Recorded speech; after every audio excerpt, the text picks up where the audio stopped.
जय हिंद। तो अभी हम देखेंगे क्लास 10th का साइंस। साइंस का कौन सा सब्जेक्ट? फिजिक्स। साइंस में आपका हम फिजिक्स देखेंगे चैप्टर 1, जिसका नाम है प्रकाश का प्रवर्तन। हम इसका भी हम लोग पूरा क्लास देख लिए हैं, पूरा चैप्टर भी खत्म कर दिए हैं। अब हम इसका ऑब्जेक्टिव क्वेश्चन देखेंगे बाबू। तो हम शुरू करते हैं। पहला क्वेश्चन देखिए। पहला क्वेश्चन है, प्रकाश की किरणें गमन करती है। प्रकाश की किरणें गमन करती है, यह जो है वो क्वेश्चन पूछा हुआ है 2015 में। 2015 में यह क्वेश्चन पूछा हुआ है। देखिए, पहला ऑप्शन है सीधी रेखा में गमन करती है, ऑप्शन बी में है टेढ़ी रेखा में गमन करती है, ऑप्शन सी में है किसी भी दिशा में, ऑप्शन डी में है इनमें से कोई नहीं। बताइए बाबू, इसका क्या आंसर होगा? इसका आंसर होगा ऑप्शन ए, सीधी रेखा में प्रकाश की किरणें गमन करती है। और आप हमको जल्दी से बता दीजिए कि प्रकाश का चाल निर्वात में कितना होता है। जल्दी बताइए, प्रकाश का चाल कितना होता है निर्वात में? प्रकाश का चाल होता है 3 गुने 10 के पावर 8 मीटर पर सेकेंड होता है। पर सेकेंड स्क्वायर होता है प्रकाश की चाल निर्वात में। ठीक है, चलिए अगला क्वेश्चन हम देखते हैं। हमारा अगला क्वेश्चन है, दर्पण के सामने किसी भी दूरी पर स्थित वस्तु का प्रतिबिंब सीधा प्रतीत होता है, वह कौन सा दर्पण है? कह रहा है कि कोई एक दर्पण है, उस दर्पण का नाम बताना है, उसके सामने कोई वस्तु रख रहे हैं तो उसका प्रतिबिंब सीधा बन रहा है। सीधा बन रहा है तो वह कौन सा दर्पण हो सकता है? ऑप्शन ए में है समतल दर्पण। हाँ, समतल दर्पण में भी सीधा प्रतिबिंब बनता है। ऑप्शन बी में है केवल अवतल दर्पण। नहीं बाबू, अवतल दर्पण में प्रतिबिंब आपका सीधा नहीं बनता है, अवतल दर्पण में उल्टा बनता है। ऑप्शन सी में है उत्तल दर्पण। ऑप्शन सी में है उत्तल, उत्तल में भी प्रतिबिंब सीधा बनता है। ऑप्शन डी में है समतल और उत्तल। हाँ बाबू, तो ये दोनों हो जाएगा आपका, ऑप्शन डी हो जाएगा। ऑप्शन डी में है समतल में भी बनता है, उत्तल में भी बनता है। चलिए अब हम अगला क्वेश्चन देखते हैं। अगला क्वेश्चन है, प्रकाश के प्रवर्तन के कितने नियम हैं? प्रकाश के प्रवर्तन के कितने नियम हैं? हम बता दिए हैं बाबू आपको, प्रकाश के प्रवर्तन के 2 नियम होते हैं। कितने नियम होते हैं? 2 नियम होते हैं। चलिए अब हमारा अगला क्वेश्चन है, प्रकाश के प्रवर्तन के नियम, सॉरी आपका क्वेश्चन ये है कि प्रवर्तन के नियम से निर्धारित होता है। ये कह रहा है कि प्रवर्तन के नियम से निर्धारित होता है। एक बार समझिएगा पहले बात को कि क्या कह रहा है। हम आपको बताए थे कि प्रकाश के प्रवर्तन के 2 नियम होता है। कितने नियम होता है? 2 नियम होता है प्रकाश के प्रवर्तन के। पहला नियम ये कहता है, अगर देखो ये कोई दर्पण हो गया, अगर इस पे प्रकाश की किरणें गिरती है तो वह उसी माध्यम में लौट जाती है, और ये क्या हो गया? अभिलंब हो गया। तो हम आपको बताए थे पहला नियम में, और ये हो गया आपतन बिंदु। तो हम आपको पहला नियम बताए थे कि आपतित किरण, आपतित किरण, प्रवर्तित किरण तथा आपतन बिंदु पर खींचा गया अभिलंब, ये अभिलंब है, खींचा गया अभिलंब, तीनों एक ही तल में होता है। हम पहला नियम आपको बताए थे। ठीक है, और दूसरा नियम हम आपको बताए थे बाबू, दूसरा नियम हम बताए थे आपको कि आपतन कोण और प्रवर्तन कोण आपस में बराबर होता है। मतलब I इक्वल टू R। हम आपको ये बता दिए थे कि आपतन कोण प्रवर्तन कोण के बराबर होता है। चलिए अब क्वेश्चन देखते हैं, क्वेश्चन क्या है। इतना आप समझ गए। अब क्वेश्चन देखिए। क्वेश्चन कर रहा है, प्रवर्तन के नियम से निर्धारित होता है। ऑप्शन ए में आपतन कोण, पहले इसको मिटा देते हैं बाबू, आपको अच्छा से दिखे। देखिए, आपतन कोण बराबर प्रवर्तन कोण, प्रवर्तन कोण बराबर आपतन कोण। ऑप्शन सी में है आपतन कोण बराबर विचलन कोण। नहीं, विचलन कोण कहाँ से आ गया? प्रकाश के प्रवर्तन में तो विचलन होता ही नहीं है। इनमें से कोई नहीं, ये भी गलत। तो देखिए, प्रवर्तन कोण, अपवर्तन कोण, ऑप्शन बी में है, ये भी गलत होगा, क्योंकि यह आप जब सेकेंड चैप्टर पढ़िएगा प्रकाश का अपवर्तन, उसमें आपको पढ़ना है, इसमें नहीं पढ़ना है। तो ऑप्शन ए इसका राइट आंसर हो जाएगा। चलिए हम अगला क्वेश्चन देखते हैं। अगला क्वेश्चन है, समतल दर्पण अच्छा हाँ, एक और बात ये कि ये जो आपका क्वेश्चन है 2017 में पूछा हुआ क्वेश्चन है, 2017 में बिहार बोर्ड पूछा हुआ ये क्वेश्चन है, ध्यान रखिएगा इस बात को। चलिए अगला क्वेश्चन हम देखते हैं। अगला क्वेश्चन 2015 में भी पूछा था और 2016 में भी पूछा था।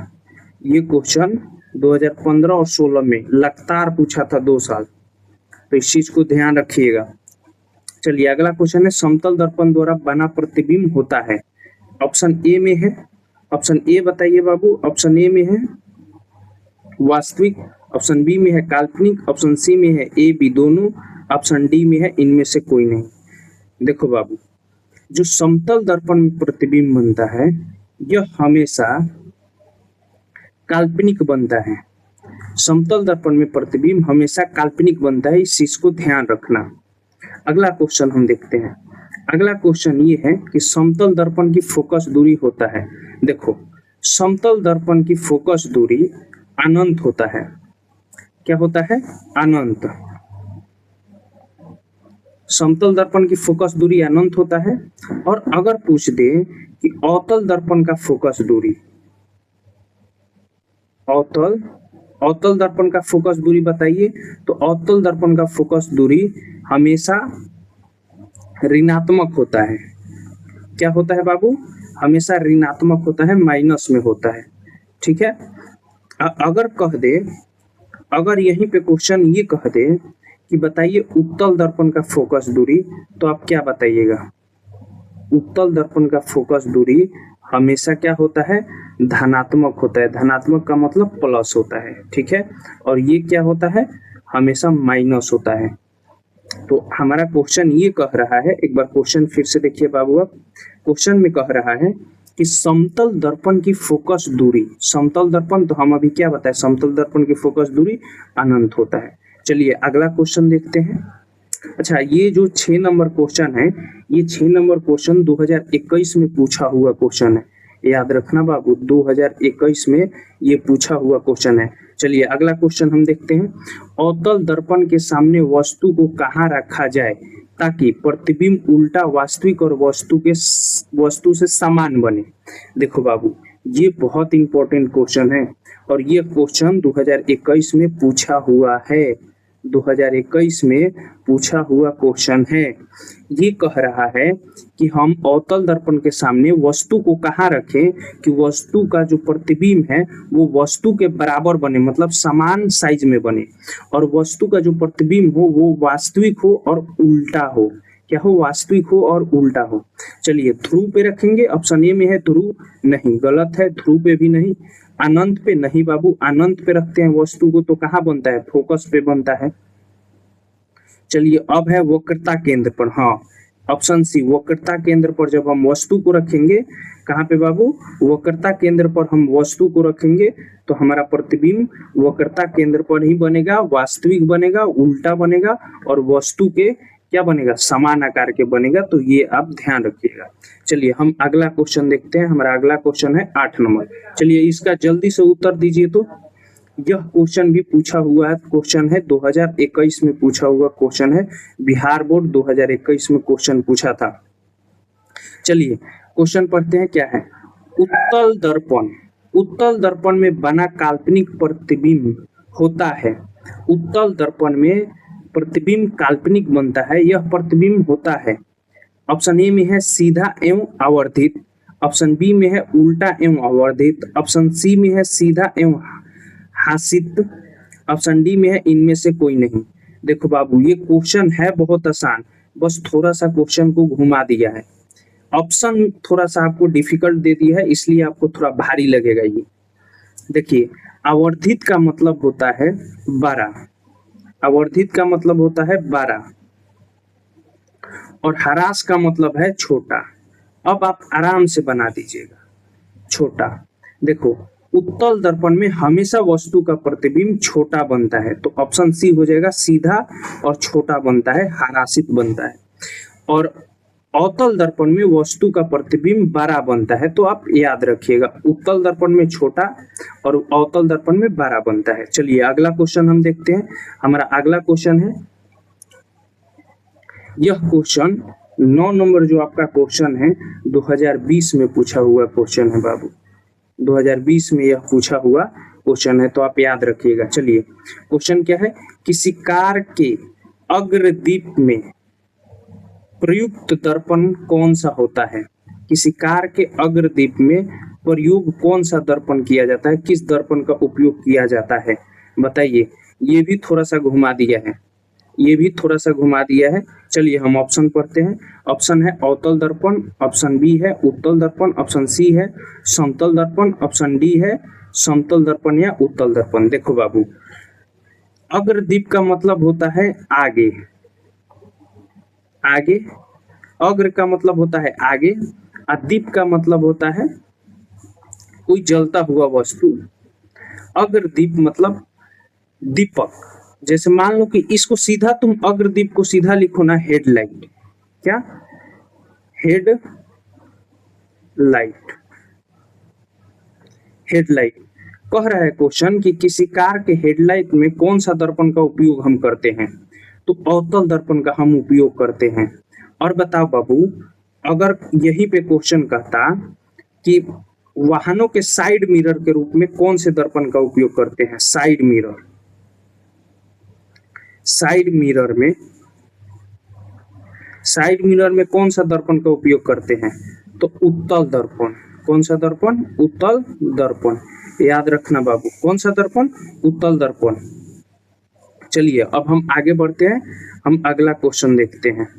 इसका आंसर बता दिए आपको, इसका आंसर क्या था एक बार आप देख लीजिए। हाँ, इसका आंसर हम बता दिए। चलिए अब नेक्स्ट क्वेश्चन देखते हैं हम। नेक्स्ट क्वेश्चन हमारा है, किसी दर्पण का उपयोग पश्च दृश्य दर्पण के रूप में किया जाता है। किस दर्पण का उपयोग पश्च दर्पण के रूप में किया जाता है? अभी बाबू हम तुमको बताए हैं, अभी जस्ट तुमको बता के हम निकले हैं, और ये भी पूछा हुआ क्वेश्चन है। हम अभी तुमको पीछे बताए हैं कि साइड मिरर के रूप में, इसको पश्च दर्पण बोलते हैं, इसी को बोलिए साइड मिरर। क्या बाबू? साइड मिरर, साइड मिरर, इसी को आप बोलिए साइड मिरर। तो कौन से दर्पण? ऑप्शन ए है उत्तल दर्पण, ऑप्शन बी है अवतल दर्पण, ऑप्शन सी है समतल दर्पण, ऑप्शन डी है कोई नहीं। तो इसका सही उत्तर हो जाएगा उत्तल दर्पण। क्यों? क्योंकि वस्तु का प्रतिबिंब इसमें छोटा बनता है, इसीलिए इसको साइड मिरर के रूप में उपयोग करते हैं। हमारा अगला क्वेश्चन है कि निम्न में से किस दर्पण की फोकस दूरी धनात्मक होती है? अरे बाबू, अभी हम बताए हैं कि समतल दर्पण का फोकस दूरी अनंत होता है। किसका? समतल दर्पण का फोकस दूरी अनंत होता है, अवतल दर्पण का फोकस दूरी ऋणात्मक, उत्तल दर्पण का फोकस दूरी क्या होता है? धनात्मक। तो उत्तल दर्पण, इसमें क्या आप कह रहे हैं कि धनात्मक किसका होता है फोकस दूरी? तो उत्तल दर्पण। ऑप्शन बी पे आपका है उत्तल दर्पण। ये भी पूछा हुआ क्वेश्चन है प्रीवियस ईयर में। चलिए अगला क्वेश्चन देखते हैं। दंत चिकित्सक किस दर्पण का उपयोग करके मरीजों के दांतों का बड़ा प्रतिबिंब देखने के लिए करते हैं? जो डॉक्टर होते हैं, दांत का डॉक्टर, जो दांत का डॉक्टर होते हैं, वो किस दर्पण का उपयोग करते हैं? बताइए, दांत का डॉक्टर किस दर्पण का उपयोग करते हैं? जो दांत का डॉक्टर होते हैं वो दांत बड़ा आकार का दिखे, इसलिए वह अवतल दर्पण का उपयोग करते हैं। क्यों? क्योंकि अवतल दर्पण में वस्तु का जो प्रतिबिंब बनता है वह बड़ा बनता है। क्या बनता है? बड़ा। इसीलिए डॉक्टर अवतल दर्पण का उपयोग करते हैं। दंत चिकित्सा वाले जो डॉक्टर होते हैं वो अवतल दर्पण का उपयोग करते हैं। चलिए अगला क्वेश्चन देखते हैं। हमारा अगला क्वेश्चन है कि काल्पनिक प्रतिबिंब होता है। बताइए, काल्पनिक प्रतिबिंब कैसा होता है? काल्पनिक प्रतिबिंब सीधा होता है, ऑप्शन बी में है उल्टा होता है, ऑप्शन सी में है ए और बी दोनों होता है, ऑप्शन डी में है इनमें से कोई नहीं। देखो बाबू, हम तुमको बताए थे कि वास्तविक प्रतिबिंब, जहां वास्तविक आएगा, वास्तविक प्रतिबिंब, जहां वास्तविक प्रतिबिंब आएगा वहां हमेशा उल्टा आएगा। अपने साथ में क्या लेके चलता है? उल्टा, वास्तविक। और जहां पे आया काल्पनिक, जहां पे क्या आया बाबू? काल्पनिक।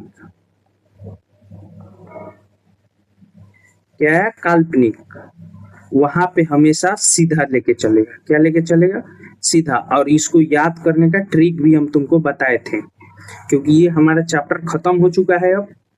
चलिए अगला क्वेश्चन हम देखते हैं, इसका आंसर आपको बता दिए हम। इसका आंसर क्या होगा, काल्पनिक पूछ रहा है तो बताइए आप, अभी आपको बताएं क्या होगा, सीधा। काल्पनिक प्रतिबिंब क्या होता है, सीधा, और वास्तविक प्रतिबिंब क्या होता है, उल्टा। चलिए इसका आंसर हो जाएगा ऑप्शन ए। चलिए अब हम अगला क्वेश्चन देखते हैं। अगला क्वेश्चन हमारा है, अवतल दर्पण की फोकस दूरी होती है। अब भी बाबू बताए हैं कि समतल दर्पण की फोकस दूरी अनंत और अवतल दर्पण की फोकस दूरी ऋणात्मक होती है। ऑप्शन बी पे दिख गया ऋणात्मक। और उत्तल दर्पण की फोकस दूरी क्या होता है, धनात्मक। इसका क्या, उत्तल दर्पण की फोकस दूरी। तो इसका सही आंसर क्या हो जाएगा, बताइए आप। यही तो लगा दिए हैं बी, ऑप्शन बी ऋणात्मक। चलिए अगला क्वेश्चन देखते हैं, किस दर्पण से हमेशा वस्तु से छोटा प्रतिबिंब प्राप्त होता है। किस दर्पण में हमेशा वस्तु से छोटा प्रतिबिंब प्राप्त होता है, बताइए बाबू। ऑप्शन ए में है उत्तल, ऑप्शन बी में है अवतल, ऑप्शन सी में है समतल, ऑप्शन डी में है इनमें से कोई नहीं। बताइए जल्दी से। देखिए इसमें सबसे, देखो जहां कह दिया प्रतिबिंब बड़ा या बराबर, तो क्या हो जाएगा, अवतल। क्या हो जाएगा, अवतल। और जहां कह दिया हमेशा छोटा, तो छोटा हमेशा बनता है उत्तल में। इसीलिए वाहनों के साइड मिरर में इसका उपयोग हम करते हैं। वहां कौन सा, उत्तल। ऑप्शन ए इसका सही आंसर हो जाएगा। अब मिलते हैं हम अगले क्लास में, तब तक के लिए जय हिंद।